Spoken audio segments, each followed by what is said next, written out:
Chaque jour, des femmes et des hommes se battent pour ouvrir les portes de la santé. Et c'est l'amour qui s'éveille. Pourtant, il existe encore des inégalités dans l'accès aux soins. Le groupe mutualiste Vive agit à leur côté pour le droit à la santé. Groupe Vive, pour une santé accessible à tous.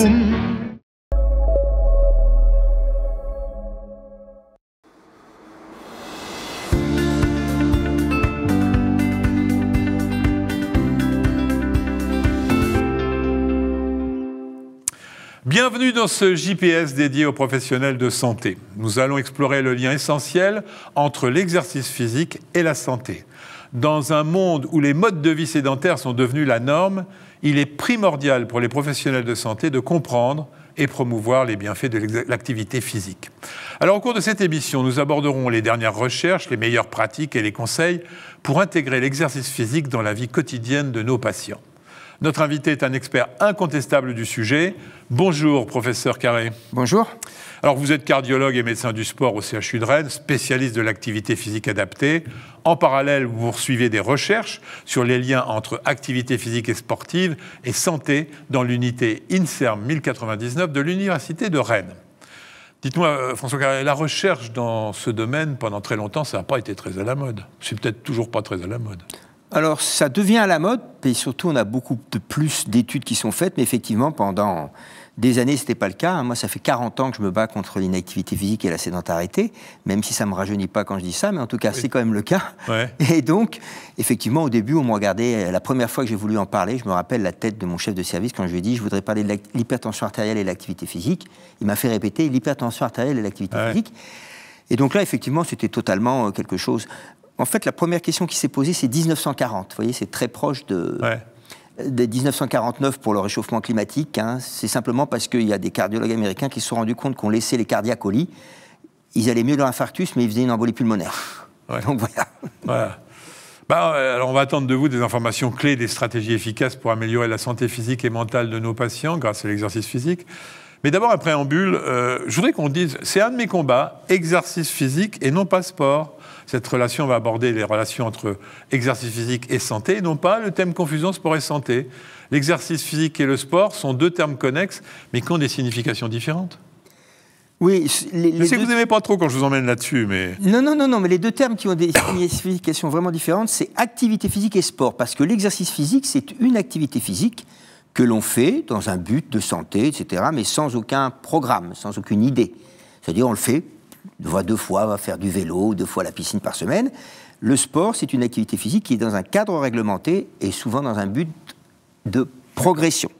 Oui, mais moi, c'est plutôt du côté médecin que j'aime là-dessus. Je comprends l'athlète et tout ça, mais d'abord, c'est un côté répétitif, le sport, ce qu'on n'a pas dans l'activité physique si on la fait bien. Oui, c'est un côté répétitif et cadré, le sport. L'activité physique, vous avez l'activité physique quand vous allez au boulot, l'activité physique quand vous faites votre ménage, l'activité physique quand vous faites votre jardinage. Oui. Donc c'est tous les... En fait, l'activité physique, c'est bouger, tout simplement. Voilà. Tandis que le sport, c'est-à-dire que je décide de courir le marathon, donc je vais courir tous les soirs, c'est quand même pas la même chose. Il y a la durée aussi de l'exercice physique, parce qu'on entend tout et son contraire sur la durée idéale. Est-ce qu'aujourd'hui, vous avez des règles? Parce que j'entendais 45 minutes de marche par jour, ou 10 minutes. On dit quoi aujourd'hui quand un patient vous demande combien de temps il doit... Alors, moi je leur donne les recommandations, on est parti des recommandations mondiales, qui, à mon avis, notre avis en France, et pas qu'en France, sont mal posées, parce qu'elles parlent de temps en semaine. Donc je me mets à la place de la personne, je lui dis 150 minutes à 300 minutes d'activité physique modérée par semaine. Alors je me mets à la personne, il a beaucoup bougé le lundi, il se dit je suis déjà à 100 minutes, il me reste plus que 50 minutes à faire dans la semaine pour avoir mon taf. Mais je vais faire 50 minutes samedi prochain, j'aurais fait lundi, samedi, mais c'est pas la même chose que de faire chaque jour quelque chose. Donc nous, on aime mieux dire 30 minutes d'activité physique par jour. C'est pas le hasard. Tous les jours ou on peut... Tous les jours, normalement. Ouais. Alors tous les jours, si on saute un jour, c'est pas si grave. Mais tous les jours, parce que ça devient une routine. Aujourd'hui, nous en sommes à un tel point d'inactivité physique de la population qu'il faut que ce soit une routine. Comme on se lave les dents, eh ben c'est pareil. Il faut que je me lave les dents tous les jours. Je ne veux pas vous décourager, mais vu le nombre de Français qui, paraît-il, ne se lavent pas les dents, vous avez encore un peu de boulot. Et donc, mais c'est un message simple. On va le dire, on va le répéter, 30 minutes par jour, point barre. Voilà. D'activité physique. L'avantage aussi par rapport au sport, c'est qu'on peut faire des exercices physiques partout, à tout moment. Il n'y a pas d'excuse justement pour ne pas faire ces 30 minutes. Ah non, je ne vois pas quelle excuse. Tous les gens qui me disent qu'ils n'ont pas le temps, je suis un petit peu étonné. Donc je prends toujours un petit peu mon modeste exemple, qui est que pour moi, une journée dure 23h30 et pas 24 heures. J'ai 30 minutes, 10 minutes, je me gare à 1 kilomètre de l'hôpital. Je fais 10 minutes de marche le matin, 10 minutes le soir quand je quitte l'hôpital et je marche 10 minutes après manger. C'est casé dans ma journée. Vous êtes un médecin qui le fait, en fait, vous? Ah, moi, absolument. Ouais. Parce que je suis sûr que c'est bon pour ma santé. Mais d'ailleurs, si on doit votre forme physique, on peut comprendre qu'il y a quelque chose qu'il n'y a pas chez tous les médecins qui sont venus faire des émissions très souvent avec moi au cours de ces 30 dernières années. Donc, en tous les cas, c'est bien. Autour de vous, vous arrivez à le faire comprendre avec vos collègues immédiats, vos chefs de clinique, vos internes? Alors nous, il y a un biais parce que notre service est un service de médecine du sport. Oui, mais vous ne fréquentez pas que des médecins du sport, vous avez d'autres médecins dans votre hôpital. Ah oui, non, alors, non, tous les médecins Vous écoutez pas. Je ne suis pas un exemple pour tous les médecins. Ah oui, c'est terrible. Alors la dangerosité, elle est surtout pas la même. La dangerosité du sport, on la connaît. Il suffit de regarder le football pour voir que ça fait des vilains vieux. Hein. C'est sûr. Au niveau articulaire et tout ça, on voit que c'est un problème. Mais il y a quand même peut-être de la dangerosité dans l'exercice physique. Est-ce que la mauvaise forme physique est un frein pour le faire correctement? Alors, vous avez raison sur le principe et ça fait très peur aux médecins quand on leur parle de l'activité physique aux malades. Mais en fait, c'est faux parce que quand on va parler d'intensité d'exercice, c'est une intensité relative. C'est-à-dire qu'on va demander au patient de faire un certain niveau d'effort en fonction de son ressenti à lui. Si je prends un exemple très concret, si j'ai un homme de 25 ans et que je lui dis ce serait bien qu'il marche à 6 km/h, même si ça fait longtemps qu'il n'a pas marché, il peut le faire. Quelqu'un, il sera un peu essoufflé. Hein, il pourra, comme je dis toujours, c'est l'activité modérée. Je peux parler, mais je ne peux pas chanter pendant l'effort. C'est mon repère pour mes patients. Ah oui. Et la personne de 85 ans, elle marchera à 3 km/h, elle pourra parler, mais pas chanter. Mais elle sera incapable de marcher à 6 à l'heure. Donc le patient n'entrera jamais dans une zone, parce que c'est lui-même... Il risque pas le surmenage quand même s'il vous prend trop à la lettre et qu'il en fait trop? Pas avec 30 minutes par jour. Pas avec 30 minutes. Non, mais s'il décide d'en faire 1 heure, tiens, il a dit 30, je vais Ah faire non, 1 heure. alors ça, je leur explique bien. De toute façon, je vous rassure, la personne qui ne bouge pas, et par exemple, il y a des études américaines où la population qui ne bouge pas, c'est 10 minutes par semaine d'activité physique qu'ils font. Donc eux, je ne vais pas leur demander 30 minutes par jour. Je vais leur dire, on va essayer de faire 5 minutes chaque jour. Il ne va pas passer à 20 minutes. Non, le surmenage chez ces patients-là, non. Ou alors, il y a des gens, effectivement, qui ont l'esprit très compétiteur, Ouais. mais... Généralement, le corps les arrête avant que ça soit trop grave. Vous faites évidemment des différences entre les pathologies que vous rencontrez. C'est-à-dire que vous faites marcher les gens et vous donnez des règles différentes suivant si c'est un diabète, une hypertension, un infarctus. Alors ça, on le faisait. Aujourd'hui, on le fait moins. On part sur la base d'une activité physique modérée. C'est-à-dire toujours la même chose. Une activité physique qui m'essouffle, mais je peux arriver à parler. Pas tout à fait comme je vous parle, mais presque. Dans vos prescriptions, il faut se méfier des salles de sport où les gens vont soulever des poids et tout ça. C'est pas du tout. On est hors norme. Alors, il ne faut pas avoir peur de la musculation, hein, parce que les médecins ont eu beaucoup peur de la musculation. Ils s'imaginent toujours que les gens soulèvent des charges très lourdes. C'est faux. Aujourd'hui, il faut savoir que les marathoniens font de la musculation, mais c'est une musculation très spécifique qui va développer cette qualité. Donc, je peux très bien mettre de la musculation. Par contre, dans la salle de sport, je ne vais pas envoyer un patient qui va être pris par un coach sportif qui n'y connaît rien. Ce sera un coach sportif formé pour les malades. On va avoir un chapitre spécial justement là-dessus, parce que c'est quand même important. On s'adresse à toutes les professions de santé. Alors j'ai appelé cette émission Exercice physique et santé, l'Alliance Vitale. C'est un beau titre. Hein, beau titre. Hein, ça concerne toutes les professions de santé, faire la promotion de l'exercice physique? Ah, pour moi, oui. À partir de demain... Vous leur parlez là, hein. Mais je leur parle et j'espère qu'ils m'écoutent, parce qu'en fait, en réalité... Je n'arrive pas à comprendre pourquoi, en 2023, les médecins, tous les médecins, les infirmières, les kinés, toutes les professions de santé, les podologues, demandent à leurs patients « est-ce que vous fumez ?» Ils ne leur demandent pas « est-ce que vous bougez ?» Ah oui. Ça tue plus que le tabac. Et vous avez même oublié le pharmacien qui voit quand même pas mal de malades. J'ai oublié, et j'ai tort, parce que c'est lui qui les voit beaucoup, et souvent, beaucoup plus souvent que nous. Leur dire. Alors quand en parler justement? Vous parlez une infirmière, une aide-soignante. Il faut se dire tous les jours, tiens, j'en parle systématiquement. C'est pas facile. C'est à quel moment on peut aborder ça? Alors, si je prends une infirmière, par exemple, si vous prenez l'exemple de l'infirmière, une infirmière qui va voir le patient tous les jours, Il faut qu'en partant ou en arrivant, elle lui dit, au fait, vous avez pensé à vos 30 minutes là ? Ouais. Ça, il faut qu'elle ait ce terme-là de 30 minutes en tête. Hein. Et il faut surtout y penser et ne pas oublier, quoi. C'est important. Comme on en parle, c'est plus facile d'en parler à des gens jeunes qu'à des gens âgés. Comment faire ? Moi, j'essaie d'en parler à tout le monde. J'en parle à tout le monde. J'emploie des termes spécifiques à chacun. Je prends un petit exemple, une petite anecdote. Il y a une époque où j'avais pas mal de femmes un peu âgées et qui me disaient « Moi, je veux bien faire votre activité physique, mais je veux regarder ma télévision l'après-midi parce que je veux regarder les feux de l'amour. » Donc, je leur disais « Pas de problème. Par contre, chaque fois qu'il y a de la publicité, tout le temps de la pub, vous tournez autour de votre table de salle à manger. » Eh bien, elles font 30 minutes de marche dans la journée. Ah oui.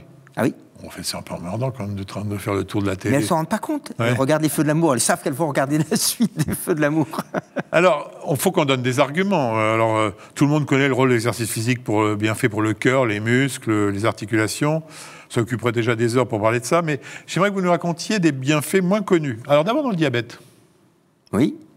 Alors dans le diabète, c'est quand même le diabète avec les pathologies cardiovasculaires. Il faut se rappeler quand même de l'évolution. Vous avez parlé tout à l'heure des recherches. Je suis parti de l'activité physique, c'est bien parce que ça baisse la pression artérielle, ça améliore le diabète. Ça a quand même un effet sur le cholestérol beaucoup plus important qu'on ne croit. Et donc, ça permet d'équilibrer tout ce qui est poids, etc. Et on ne va pas avoir de problème cardiaque à cause de ça. Mais c'est faux. Maintenant, on sait qu'il y a ça, mais que directement, il y a un effet direct sur le cœur. C'est-à-dire qu'aujourd'hui, on va beaucoup plus loin. Et dans le diabète, bien sûr, le diabète, c'est quand même... Vous vous rendez compte, aujourd'hui, on prend des gens qui sont prédiabétiques, vous leur faites faire de l'activité physique avec une alimentation à peu près équilibrée, 50% de moins de diabétiques que dans le groupe qui ne bouge pas. Ouais, c'est spectaculaire. 1 sur 2. Vous vous rendez compte, c'est spectaculaire. Alors vous allez nous étonner. Bon, ça, le diabète, les gens commencent à le savoir un peu. Plus étonnant, en cancérologie. L'exercice physique et cancérologie. Alors ça met tout le monde vent debout contre. Oui, au début, mais maintenant les cancérologues le voient. Les cancérologues le voient parce que de toute façon, c'est pas compliqué. Les gens qui restent assis 6 heures par jour, si on prend devant la télévision, ils ont 2 fois plus de cancer que les gens qui restent assis 3 heures par jour devant la télévision. Oui, mais une fois qu'ils ont les cancers, faire de l'exercice physique, ça... ça, c'était la révolution. Ouais. On n'y croyait pas. D'abord, se rappeler que les malades qui ont des cancers, qui sont fatigués, il n'y a qu'un seul traitement pour la fatigue du patient cancéreux, c'est l'activité physique. Il n'y a aucun autre médicament, il n'y en a pas d'autre. Deuxièmement, si je prends le cancer du sein, le plus classique, 20% de moins de cancer quand je bouge. Si j'ai un cancer, 35% de moins de mortalité quand j'associe. Alors je précise toujours, ça ne remplace pas la chimiothérapie et tout, bien sûr. Parce qu'il faut faire attention à ce que certains disent. Donc j'associe. Et après, rémission, si je continue pendant que je suis en rémission, 40% de moins de récidive. Ouais.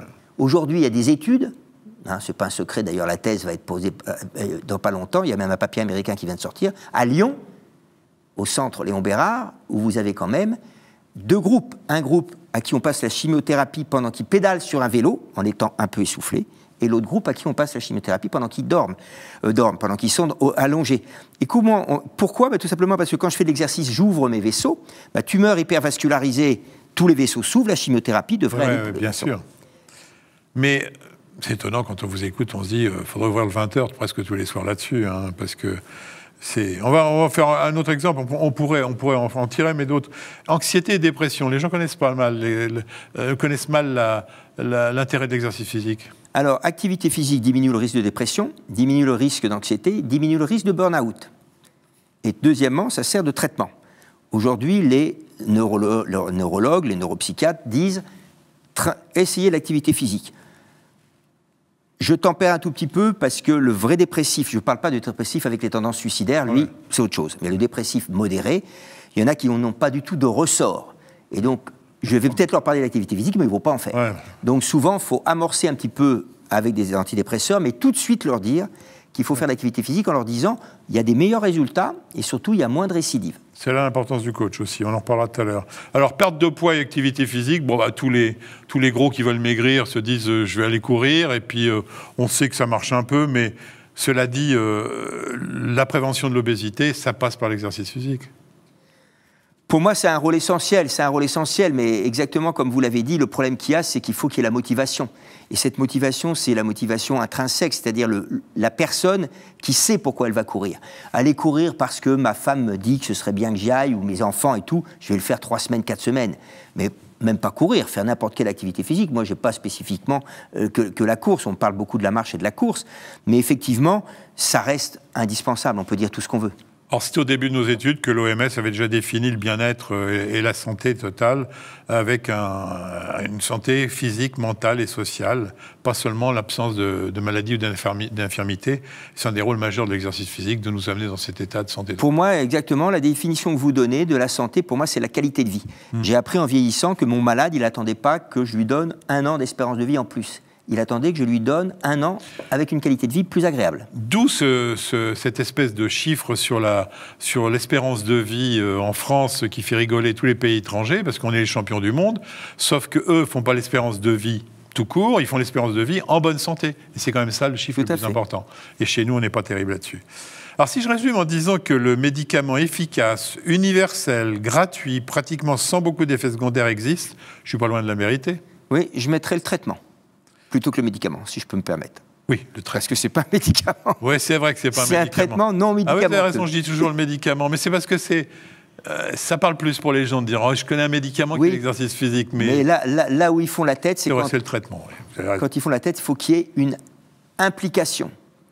Dans le médicament, j'ai aucune implication, je prends le cachet, je l'avale. Ah ouais, c'est comme l'effort de alimentaire. Okay. Alors les médecins non spécialistes ont l'air de l'ignorer, ça. Sont-ils bien formés? Une étude de l'Observatoire de la prévention de la mutuelle française, la MGEN, en 2017, montrait que 79% des Français considèrent que leurs médecins ne les interrogent pas suffisamment sur le risque de la pratique sportive et 84% ne se souviennent pas avoir reçu de recommandation de leur médecin à ce sujet. C'est grave, hein, le discours des médecins qui ne sont pas spécialistes sur l'exercice physique. Vous confirmez qu'il y a un problème? Ah oui, non, il y a un problème énorme. Il y a un problème énorme. Je dis toujours, quand je m'adresse... d'abord, je marque... Nous, dans notre service, quand j'étais chef de service, puisque maintenant je suis semi-retraité, je commençais toujours par la prescription de l'activité physique sur mon ordonnance. Et après, je mettais les médicaments. Toujours. Donc, le médecin traitant, quand il recevait mon compte-rendu, il voyait bien l'importance qu'avait l'activité physique pour moi. Effectivement, aujourd'hui, je pense que les médecins passent trop de temps à rechercher les effets secondaires éventuels des médicaments qu'ils donnent et pas assez de temps sur le fait que est-ce que le patient bouge. Alors les médecins, c'est pas terrible, mais ça va être encore pire pour tous les professionnels de santé, on l'aura jamais appris.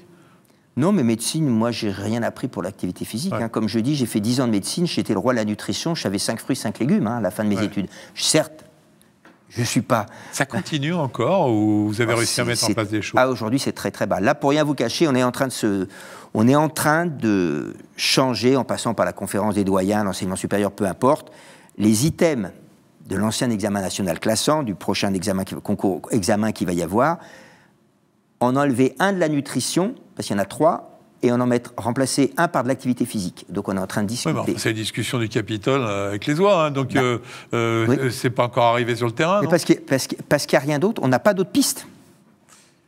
Ça devrait être une grande cause nationale. Vous n'avez jamais réussi à en faire une? Alors ça va l'être, puisqu'en 2024, la grande cause nationale, c'était le sport. On est monté en créneau, et ce sera l'activité physique et sportive. Avec les Jeux Olympiques? Oui.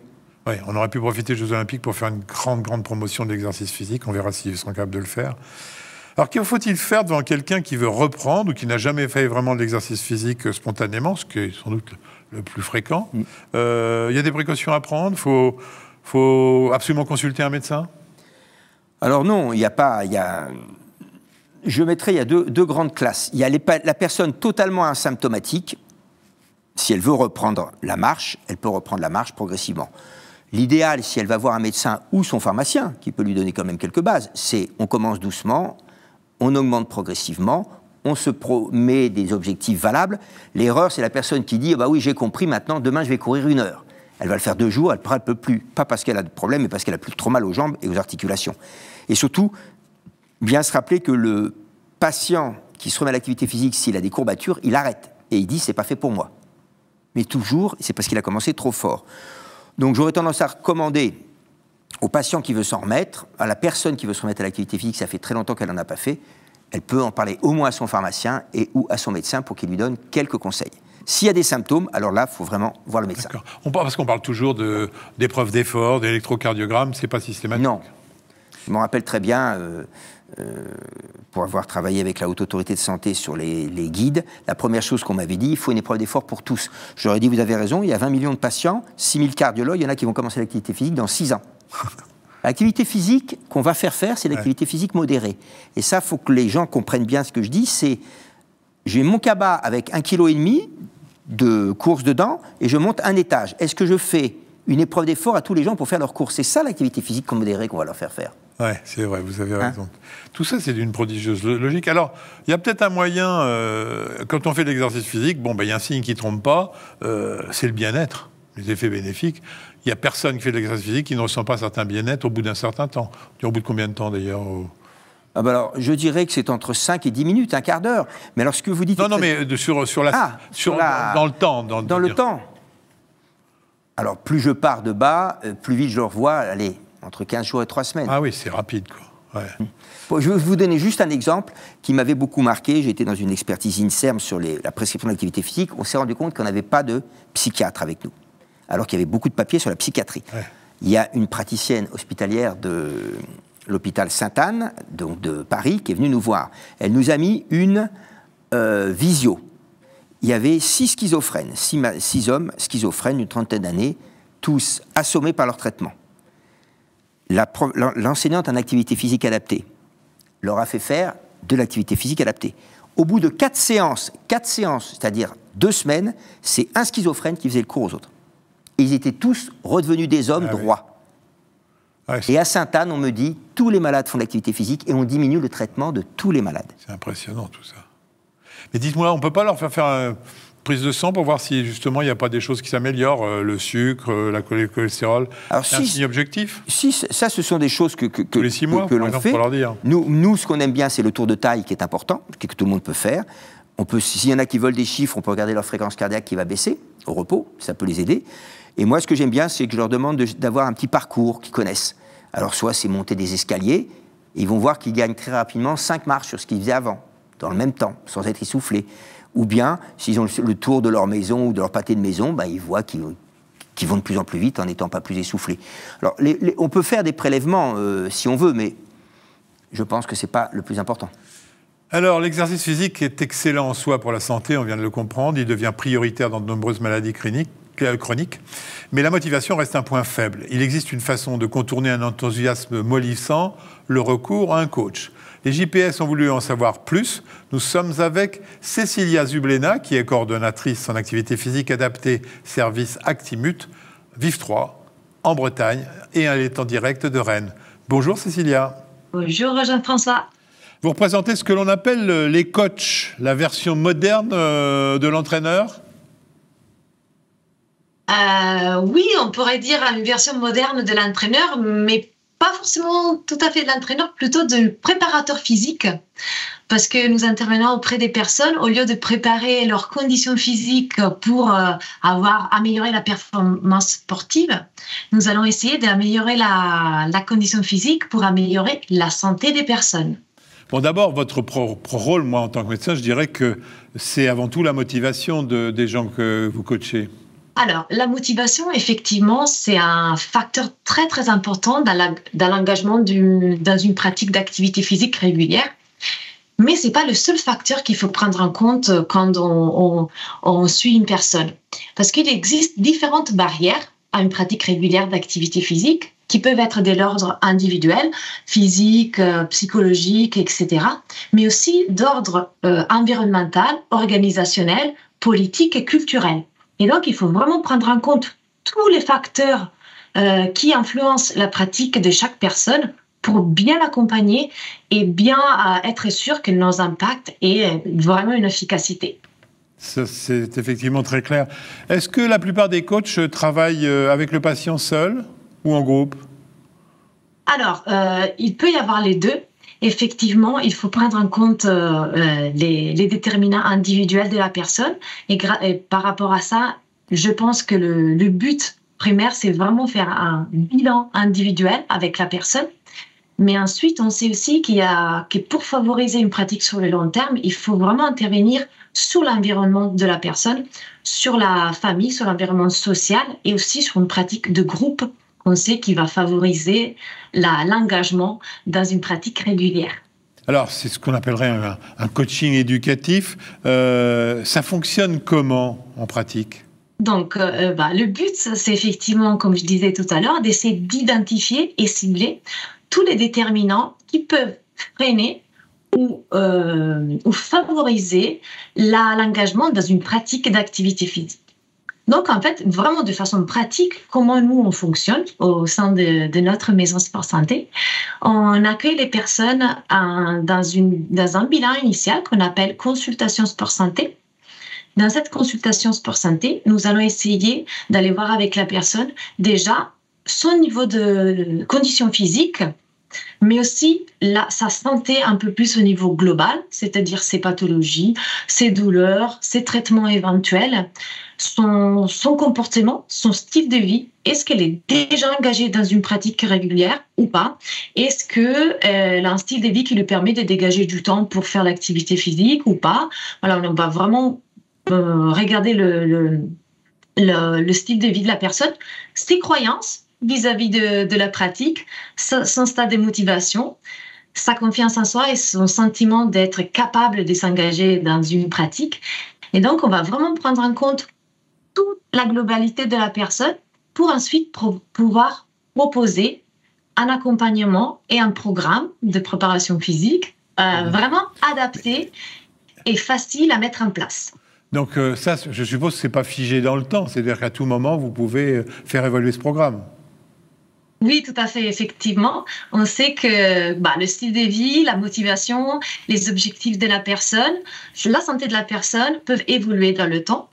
Et donc, il est important de garder un contact avec la personne. Nous proposons, par exemple, des suivis téléphoniques, souvent de façon mensuelle, mais aussi nous proposons à la personne de la revoir pour des bilans intermédiaires ou des bilans après en fin de prise en charge, pour vraiment nous assurer que ce qu'on avait prévu ensemble a vraiment été mis en place et que la personne non seulement a pu améliorer sa santé au travers d'une amélioration de la condition physique, mais aussi qu'elle a pu changer son comportement au quotidien.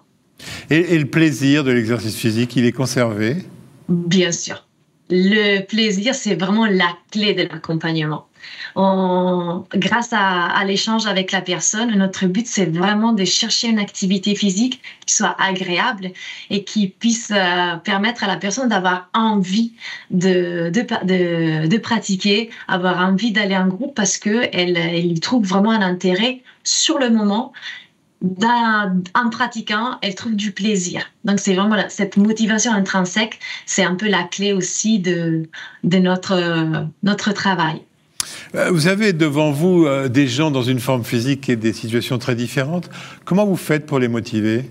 Alors, il y a effectivement différentes techniques pour améliorer la motivation de la personne. Mais ce qu'on rencontre le plus souvent, c'est le fait que les personnes qui sont éloignées de la pratique ne se sentent pas capables d'intégrer un groupe, ne se sentent pas capables de pratiquer toutes seules. Elles ont par exemple peur de se faire mal. Elles ont peur de ralentir le groupe, d'être mal vues par les autres participants, toujours de mal faire. Et donc, avec toutes ces craintes et peurs et le sentiment de ne pas pouvoir y arriver, les personnes ne s'engagent pas dans une pratique.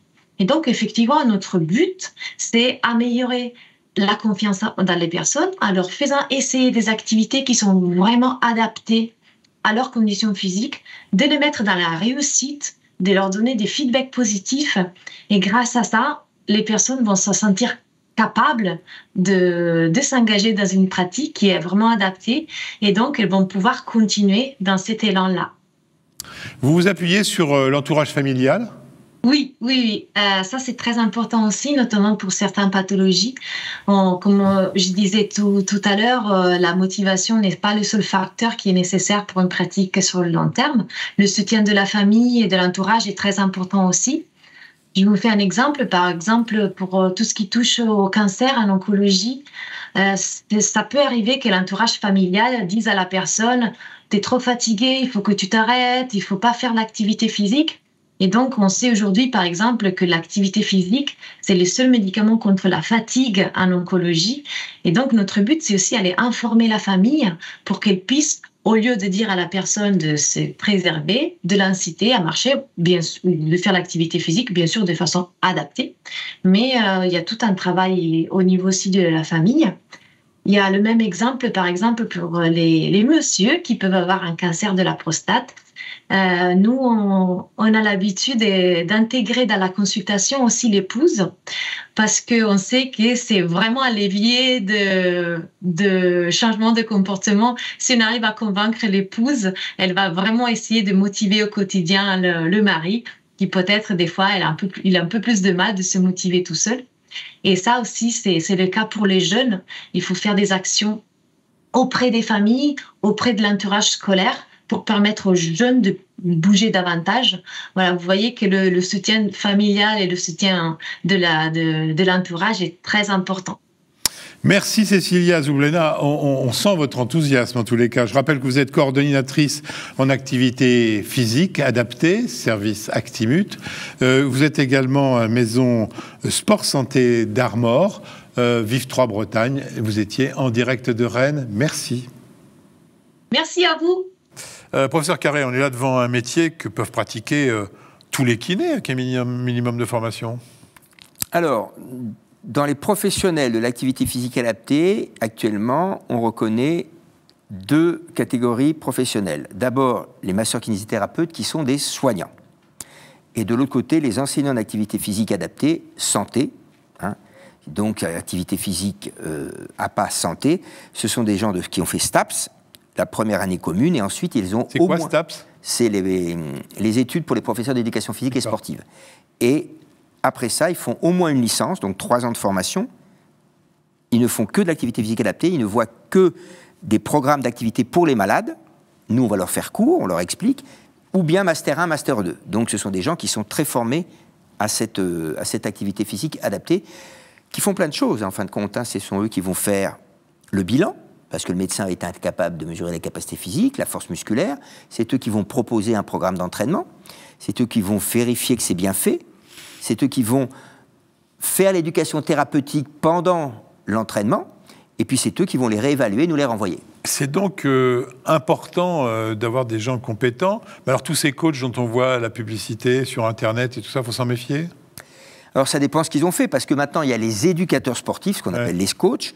Les éducateurs sportifs peuvent se former au sport santé, mais on ne leur enverra pas des malades sévères. C'est souvent plutôt pour la prévention primaire qui vont se prendre en charge. Le rôle de l'entourage est important ?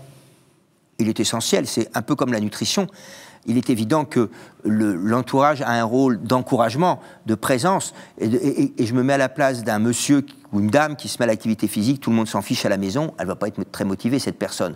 Par contre, si de temps en temps, quelqu'un de la famille lui dit « bah tiens, aujourd'hui tu vas faire ta marche, ben, je viens avec toi », etc., ça change tout. Vous encouragez qu'il y ait 2 personnes à vos consultations quand vous faites une consultation sur l'exercice physique, vous demandez que le mari ou la femme soit présent ou un enfant ? Non, pas systématiquement. Si je sens, parce que l'entretien motivationnel, puisqu'on a parlé de la motivation, est long. Et si je sens qu'en fait, le manque de motivation vient surtout de l'entourage, c'est-à-dire la personne qui me dit en face « oui, vous me dites de faire de l'activité physique, mais ma femme a peur ».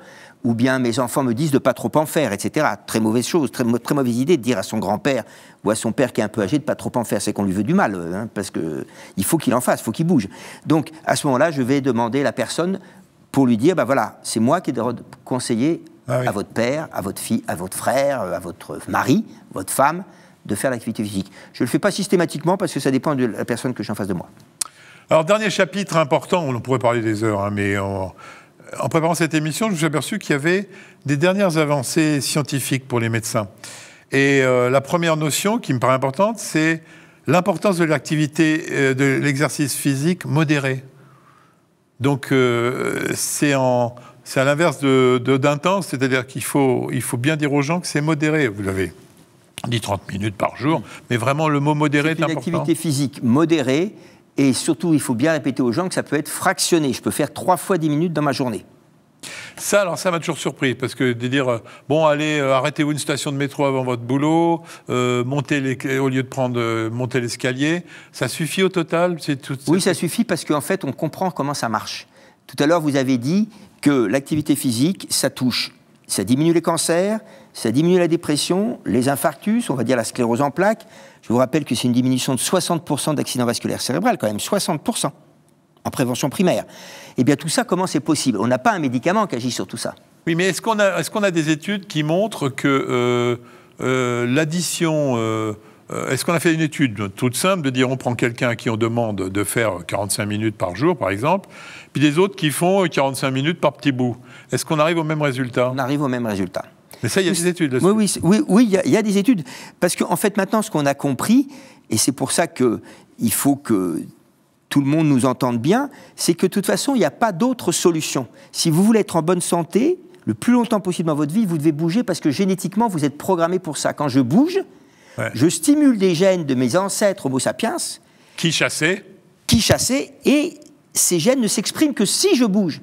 Et c'est eux qui baissent l'inflammation, le stress oxydant, et augmentent les défenses immunitaires. Et c'est à cause de ces ancêtres qui avaient besoin pour vivre, qui avaient besoin de chasser, qu'on est devenu obèse, parce que quand on n'avait plus besoin de chasser... On a continué à stocker les graisses. À cette époque-là, ils savaient stocker les graisses. Exactement. Parce qu'il fallait le faire. Oui. J'essaie toujours d'expliquer ça. Bon, 30 minutes par jour, vous avez compris que vous soyez chef de service ou aide-soignant, tous les professionnels de santé doivent se militer là-dessus.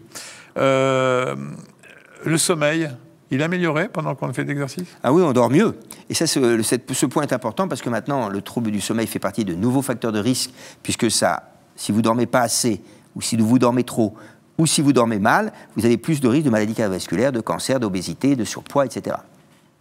Mais faut en faire en milieu naturel, c'est-à-dire de ne pas sortir dans les gaz d'échappement, ça améliore... c'est significatif ou c'est anecdotique? Alors l'histoire du pic de pollution, de ne pas aller marcher, bien sûr que l'idéal, si je veux courir, d'éviter l'endroit où il y a le pic de pollution, ou s'il y a un pic de pollution, y aller plutôt tôt le matin ou tard le soir, mais pas à côté du périphérique si on parle de Paris. Mais en réalité, bouger provoque plus de bienfaits qu'il n'y a de risque avec un pic de pollution. Attention, je parle de sujets qui n'ont pas de pathologie cardio-respiratoire importante, bien évidemment. Alors, une personnalité un peu particulière, la femme enceinte, on dit quoi, exercice physique et femme enceinte? Alors, absolument. Personnalité particulière, mais qui reste physiologique, néanmoins, parce que c'est pas pathologique d'être enceinte, il faut quand même le rappeler de temps en temps. Et donc, il faut faire de l'activité physique avant. Donc, si jamais on a programmé d'avoir un enfant, ben, l'idéal, c'est de s'y mettre 2-3 mois avant. Le papa comme la maman. Vous dites ça, vous appelez ça les 1000 jours? C'est les 1000 jours de l'enfant, les 1000 premiers jours. Ah, les 1000 premiers jours. Les 1000 premiers jours. Donc, ça commence avant la conception. Ah, oui. Il y a la grossesse, et c'est ensuite pendant 2 ans à peu près derrière. Parce que l'épigénétique fait que quand je bouge, je rechange un petit peu mon arsenal de génétique qui va s'exprimer, je vais donner des bons gènes à mon enfant, comme si j'arrête de fumer et si j'arrête de boire de l'alcool. C'est pour ça que c'est quelque chose prouvé. Pendant la grossesse, on a d'abord moindre prise de poids, on a un accouchement le plus souvent plus facile, et après la grossesse, et alors on a, c'est pas toujours le cas, mais on a une diminution du risque de prééclampsie et une diminution du risque de diabète gestationnel. Et puis après la grossesse, on commence toujours par la rééducation périnéale, parce qu'on ne va pas commencer à sauter à la corde d'emblée. Dès que celle-ci est faite, il faut reprendre l'activité physique, on reprend plus vite le poids, et diminution du risque de dépression postpartum.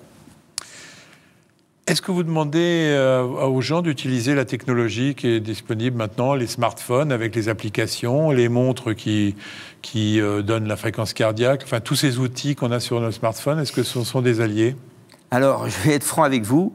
Moi, tout ce qui fait marcher les gens, ou bouger, bon. Je dis oui.